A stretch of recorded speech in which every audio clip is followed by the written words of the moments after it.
It has been a decade, if you can believe it, since Superstorm Sandy made landfall here in New York. Now, New York City is starting a project aimed at protecting neighborhoods most vulnerable to the effects of climate change. Mayor Eric Adams says the program will focus on protecting the city from the coastal flooding that made Sandy so dangerous. 10 years ago, that flooding and destruction killed a total of 147 people. 48 of those were New Yorkers. Our New York station, WCBS, is looking back at one of the worst natural disasters to hit the tri-state area in history. It's gone completely. Everything is gone. There's nothing there. The worst is yet to come. There are some waves out there right now that are over 20 feet. The house just came right off the foundation and started moving. We're going to get out of the way here. There's this water races up I here. knew I lost everything, but I was alive. You look at those homes, those are real people. Those are our neighbors. The way that people came out to help others was really overwhelming.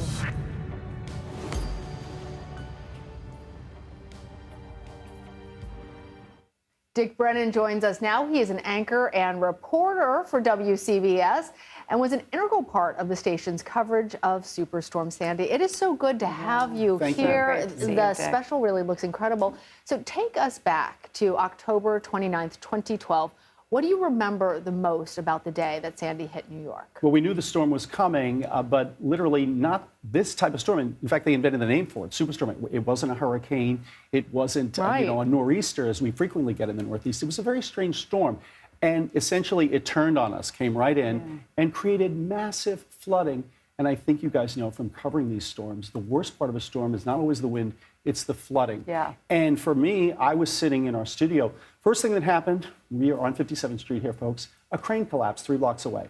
I went down, covered that. And that's a big story on any day. Right. Sure. They said, nope, you got to go cover now flooding in Lower Manhattan. Water was surging over Lower Manhattan in a way I'd never seen before. It was incredible because the storm itself was so quick. It wasn't about the storm. Right. Like you said, it was about the water surge that followed, right? A lot of people thought we were done. Hey, no big deal. And then the water came. That night, I don't really remember it raining, and you expect to see so much rain. But when you're in the tip of Lower Manhattan, for people who aren't familiar with it, it's where you get the Statue of Liberty ferry going out. Well, the ferry could have come in right where we were. That's how much the water was surging, to the point where we said, hey, our truck is about to be surrounded by water. We got to get out of here. Yeah. But strangely, we got a call and said, no, you've got to go right now to Langone Hospital, which is on the east side of Manhattan, because it's flooding. And that's when we get to the next part of the story, which is really interesting because, Dick, you ended up speaking with CBS News chief medical correspondent Dr. John LaPook as part of your coverage, but this was not planned. You literally ran into him there, and luckily we have footage of that. So let's watch that first. This is an extraordinary night, Dr. LaPook, for the city. To have this on top of everything else that's been happening, what is the medical care people in this community saying now? What are they up against? Well, look, this is something that's really, you can't really prepare for this. You have a system, then you have a backup system to that system. And of course, if there's a cataclysmic event that causes flooding and then the backup system goes down, really, how do you prepare for that?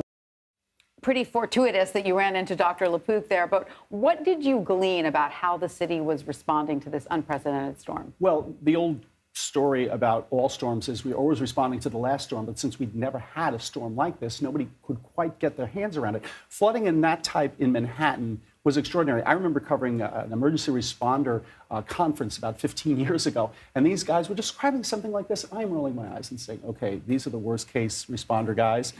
And then it really did happen. So it was all about the floods. It was all about the water. And there was an odd thing at that hospital. Who thinks of a hospital needing to be evacuated? Well, what happened was the water poured into the basement, took out the generator, and unfortunately, the backup generator. That was happening all around the city, and it was happening on the coastlines. We had homes, and we know this city. It's very interesting. New York City has 500 miles of coastline. That includes the ocean, it includes bays, it includes inlets. So we have a dense population on the water, and that's just the city. That's not even counting New Jersey or Long Island. That's right. A lot of people aren't aware of that, all the coastline here. Unbelievable. It was incredible hearing you talking about, in the break, remembering that moment when mothers and parents were looking for their children after they'd been evacuated, didn't know where they were.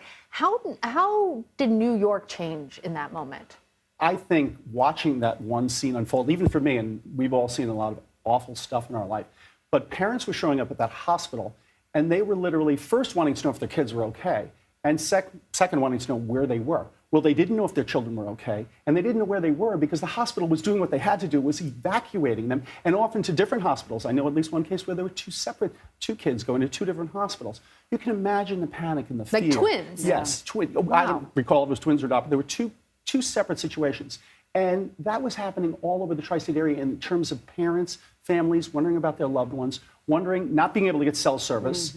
Some people staying at their house and sending their families away from the homes and saying, don't worry, we'll be okay. And then the awful pain of saying, wow, is that person, that loved one who was left behind, are they okay? Again, high tide, full moon, all sorts of things making this the perfect storm. But here we are 10 years later. And of course, we know that these storms are more frequent than they used to be. They're more intense. So, of course, we can't say if there'll be another one. It's more, when will the next one come, right? So 10 years later, how prepared do you think we are? I mean, I just recently did a piece for CBS Saturday Morning about the living breakwaters, which is one of the cities or the state's efforts at creating some shore protection on the southern shore of Staten Island, which is very vulnerable to the next sort of flooding event.